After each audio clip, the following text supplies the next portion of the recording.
Halo semua, apa kabar? Jumpa lagi dengan saya Erwin Spandi dari Winner Stocks Indonesia.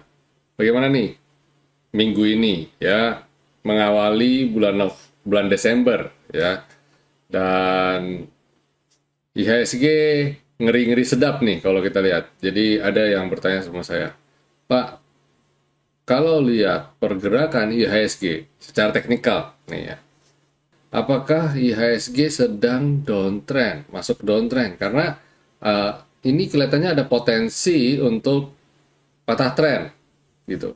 Nah, ini pertanyaan yang menurut saya cukup wow. Wait, saya coba cek chart. Kebetulan saya belum melakukan analisa itu. Tapi oke, saya akan lakukan analisa itu. Dan ini jawabannya ya. Saya buat video ini sebagai jawabannya. Dan saya mau share sedikit ya. Saya mau share sedikit mengenai kira-kira antisipasi apa sih? Ya, ini kita kan sudah mulai memasuki akhir tahun 2022 dan masuki 2023, apa yang akan kita hadapin? Apakah betul akan terjadi resesi seperti yang didengungkan, dan bagaimana dengan teknikal bagaimana dengan IHSG? Apakah IHSG akan ikut, dan itu apakah itu sebabnya IHSG masuk ke fase bearish seperti yang tergambar di chart? Hmm, saya tidak berani mengatakan itu, tapi gini, kalau kita based on analisa saya, kita lihat ekonomi dunia secara global ya. Jadi ada kekhawatiran, memang ada kekhawatiran bahwa dunia investasi ini sudah mulai, dunia ini sedang tidak siap ya, dan sedang sedang maju mundur, bersikap hati-hati dengan kebijakan ekonominya. Kenapa? Di tahun 2023 kita akan menghadapi satu masa di mana inflasi tinggi, terus suku bunga tinggi, terus harga komoditi juga ya, apalagi kita lihat Rusia seperti ini, dan maksudnya konflik Rusia ya. Terus kemudian dunia juga sekarang saat ini sedang sedang mencoba untuk, mereka berpikir keras pasti, dan mereka tidak mau bergantung lagi dengan masing-masing negara. Jadi mereka mulai sekarang, mereka jadi bahasanya gimana ya? Lebih ke egosentrik mungkin. Jadi mereka tidak mau bergantung dalam salah satu negara gitu ya. Kenapa? Karena kalau mereka bergantung dengan salah satu negara ya, ketika satu negara itu kayak contoh China ya, yang semau gue menentukan, bahasanya mereka loh ya, ini bahasanya mereka, Cina itu semau gue menentukan arah kebijakan, kayak contoh COVID policy, sehingga banyak pabrik ditutup dan sebagainya, sehingga ini membuat suatu aliran produk, barang dan jasa ya, barang lah tepatnya, menjadi tidak balance ya. Banyak perusahaan di dunia yang kelimpungan karena stok tidak cukup. Mungkin Bapak Ibu kemarin-kemarin sempat dengar dengan demo ya, demo dari pabrik, pegawai atau buruh pabrik Apple ya, Foxconn, yang menentang kebijakan pemerintah zero covid. Karena apa? Mereka penghasilannya jadi dikit. For your info, mereka dibayar berdasarkan jam kerja mereka dan sebagai hasil produktivitas. Mereka tidak seperti Indonesia yang ini kemarin ada bilang tidak mau ngurangin jam, boleh tapi gaji tidak boleh dikurangin. Pokoknya kacau banget. Itu mungkin itu sebabnya, salah satu sebab banyak sekali investor yang kalau mau masuk ke Indonesia, mereka berpikir berulang kali dulu. Itu sebabnya Indonesia susah maju nih lama-lama kayak gini ya. Kita singkirkan kebijakan politik atau kekisruhan itu di Indonesia, tapi kita melihat dari kacamata global ya. Dengan pemerintah menetapkan itu, maka banyak stok di toko-toko Apple mengalami kendala ya, stoknya sedikit, kurang dan sebagainya. Dan berimbas juga sama di Indonesia. Dengar-dengar iPhone seri 14 itu yang tipe tertentu tuh cukup cukup susah untuk dicari stoknya ya. Kalau nggak salah 256 GB ke atas ya. Supply dan demand terjadi ya. Kalau supply-nya tersendat sedangkan demand-nya tinggi, harga kan jadi naik otomatis, dan itu yang dimanfaatkan oleh para pedagang biasanya. Dan ya, dari sebab itu banyak sekarang negara-negara yang mulai mereka berpikir untuk, salah satu Apple mungkin, untuk mulai bangun pabrik lagi di Amerika, di Eropa juga mulai. Kalau dulu kan mereka berbicara mengenai labor ya, cost labor di China lebih murah dan sebagainya sebagainya. Nah, mereka sekarang mulai comeback, bukan masalah cost labor lagi, mulai masalah politik, teknologi ya, teknologi dan sebagainya. Mereka mulai sekarang mulai lebih protektif lagi. Jadi sekarang negara-negara dunia itu sekarang sudah mulai ke arah sana, lebih ke protektif, lebih tutup lagi.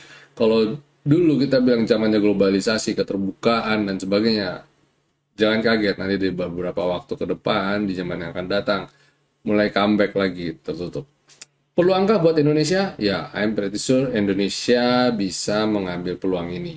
Ya, apalagi kalau mungkin mereka berpikir, oke, mereka mungkin tidak bisa bangun pabrik di negara mereka, tapi mereka akan alokasi ke negara-negara lain di luar China. Ya, Indonesia bisa dapat kebaikan, kecipratan, untungnya. Nah, itu sebabnya kita harus reformasi mengenai peraturan ketenaga kerjaan dan sebagainya. Bersyukur Indonesia sudah ada Omnibus Law dan harapan kita itu bisa diterapkan dengan baik ya. Ya, itu sedikit yang spill sedikit mengenai apa sih yang akan kita expect di tahun 2023. Kita antisipasi bagaimana ya. Dunia tidak akan membuat jadi lebih mudah pastinya. Dan kalau lihat kayak begini, efeknya apa? Kalau sampai pabrik dihidupkan kembali di Eropa, di Amerika gitu ya, otomatis menyerap tenaga kerja, betul? Dan tidak menutup kemungkinan mereka akan import tenaga kerja. Import tenaga kerja dari mana? Ya, bisa aja dari negara-negara kayak China, Indonesia, yang mau dibayar murah di sana gitu. Kalau di sana kan mahal. Dan saya yakin itu juga jadi peluang buat orang-orang yang ingin hidup dengan mau mencoba mengadu nasib di negara-negara maju itu, Eropa dan Amerika itu. Ya, jadi peluang. Nah, nanti kedepannya akan ada kayak gitu-gitu ya. Tentu saja, ya, nanti kita coba cek, kita lihat kalau ekonomi tenaga kerjanya butuh dan sebagainya, industri maju di Amerika, otomatis suku bunga juga otomatis untuk menahan laju inflasi, mereka akan tetap agresif untuk menaikkan suku bunga. Itu yang ditakutkan, itu yang saya bilang tadi, suku bunga tinggi, inflasi tinggi, itu yang akan kita hadapin di tahun 2023. Ya, ini makanya, ini efek domino ya, teman-teman semua. Efek domino. Moga-moga apa yang saya mencoba menyederhanakan dan mencoba meringkas suatu cerita, suatu konspirasi teori, suatu kejadian yang belum terjadi, tapi kita melihat ada potensi ke arah sana dengan bahasa yang sesederhana mungkin. Semoga Bapak Ibu bisa nangkap maksud saya gitu ya. Jadi seperti saya bilang tadi, dunia akan menghadapi apa yang namanya high rate, high inflation, terus high commodity price. Nah, ini juga nanti akan high cost transportation cost, macam-macam. Akhirnya apa?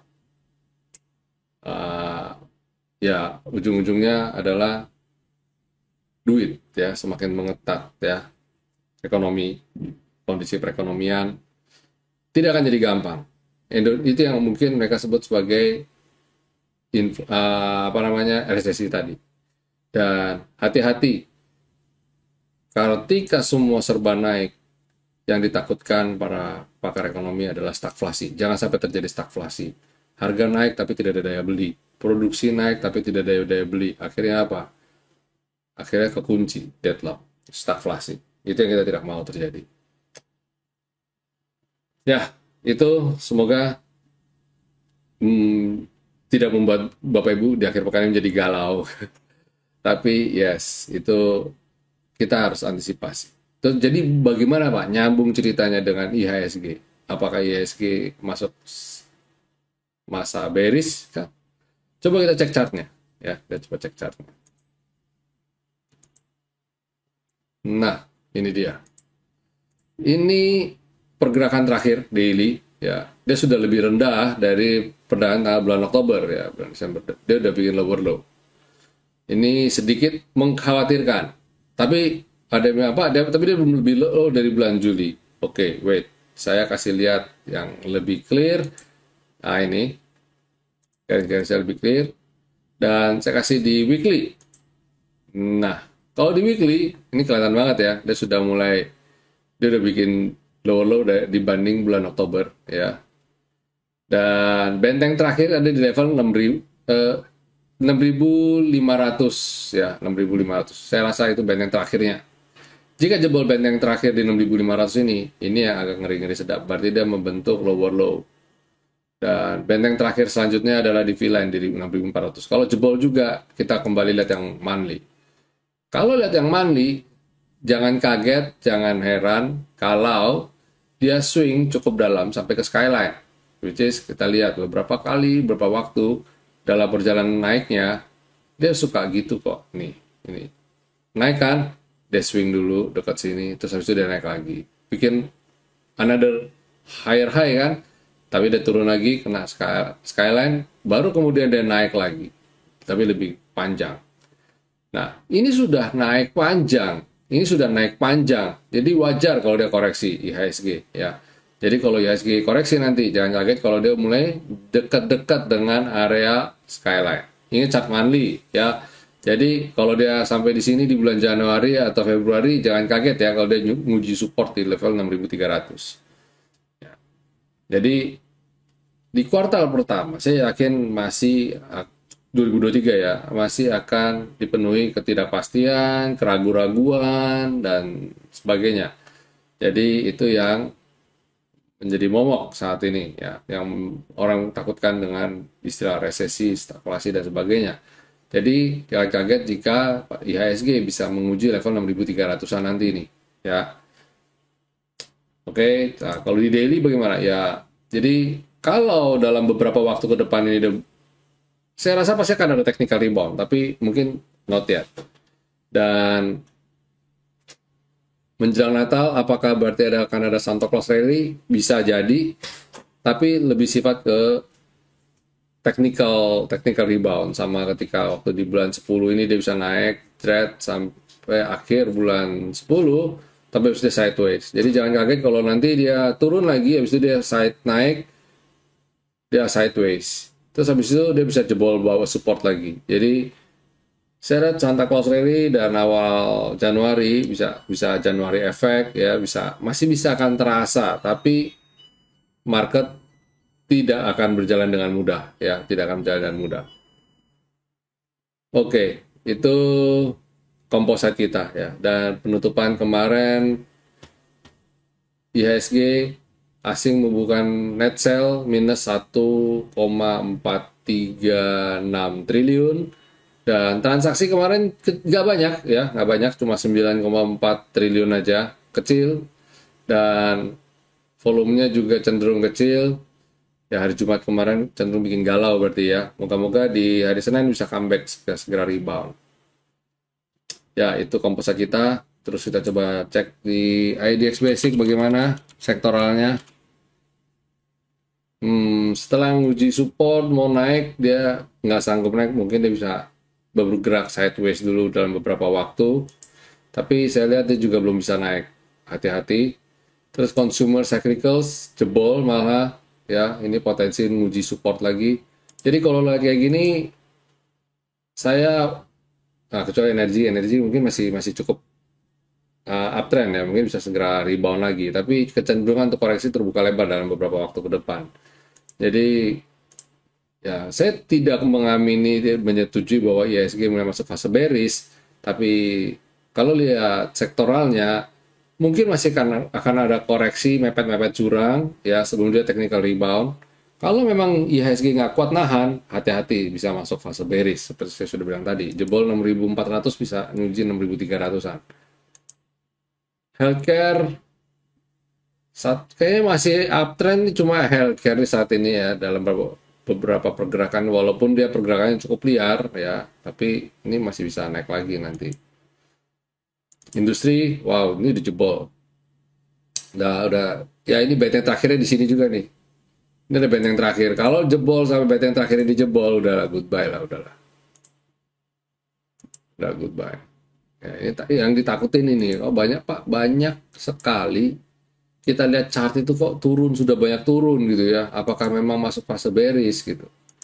Ya, potensi menuju ke sana cukup besar, tapi nggak tahu apakah bisa ini apa enggak. Segera rebound. Properti yang bertahan properti, tapi karena memang dia udah turun atau dalam, lebih ke technical rebound. Mungkin bisa nanti bisa ikut serta, kalau dia nggak bisa breakout, dia bisa turun lagi juga. Ya, ya itu kalau tekno jangan ditanya lah. Ini kacau banget lah ini udah nih. Nasibnya Goto udah pada orang pada deg-degan ya. Ya ini finance tadi sempat saya buka nggak ya, sektor IDX Finance. Sorry. Ya ini juga sama ya. Ya jangan kaget ya, kalau pergerakannya ISG kayak gitu ke depan bisa potensi melemah. Oke, kita masuk ke segmen berikutnya, yaitu rekomendasi dan tanggal 12/12. Wow, besok tanggal cantik nih, 12/12/2022. Apa aja buat besok? Pertama adalah BNK. Cakep ya, BNK.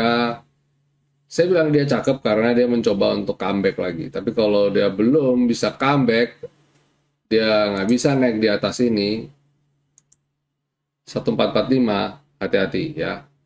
Berarti dia masih lanjut turun lagi. Potensi ke level, jangan-jangan bisa ke level 1200-an ini. Atau mungkin bahkan di sini, 1175, benteng terakhirnya. Habis BNK ada Tebik. Nah, Tebik ini at the bottom support. Nah, di weekly kelihatan banget ya. Moga-moga bisa segera rebound lagi. Tapi Pak, di sini ada gap lagi di bawah. Iya, kalau dia nggak mampu naik, hati-hati dia turun lagi, kena nutup gap ya. Jadi sementara untuk trading pendek dulu. Habis itu ada ESA. ESA cakep ya. ESA ada dalam tren naik yang cukup kuat ya. Dan ini sudah disupport juga. Jadi kalau ini di weekly, kalau di daily seperti ini. Ya. Harusnya masih oke ya ESA. Habis ESA ada BP. BP juga dalam waktu ini pergerakan cukup bagus, menarik. Dan dia kalau bisa breakout ini sih 191 atau 200-an sih keren lah. Dia potensi bisa bikin higher high. Habis BP terakhir, last but not least adalah Karya. Nah, Karya ini pullback dari rebound. Biasanya kalau pullback cukup menurut ya sama selendang kita. Apakah Karya ini mampu rebound lagi? Ya, cicil beli dikit-dikit. Ya, kulo nuwun karena transaksinya juga lagi nggak banyak. Dan tentu saja ini adalah saham benteng. Jadi, kalau Bapak Ibu masuknya gerusa-gerusu, nggak disiplin, ya bakal kemakan sama bandar ini. Ya, itu rekomendasi kita untuk tanggal 12 Desember 2022. Baik teman-teman, itu dulu video market review, rekomendasi dan ulasan saham kita. Semoga apa yang saya bagikan bisa berguna dan sedikit ada insight apa yang akan kita hadapin di 2023 nanti. Baik, semuanya enjoy your weekend, stay safe, stay healthy, and God bless you all. See you.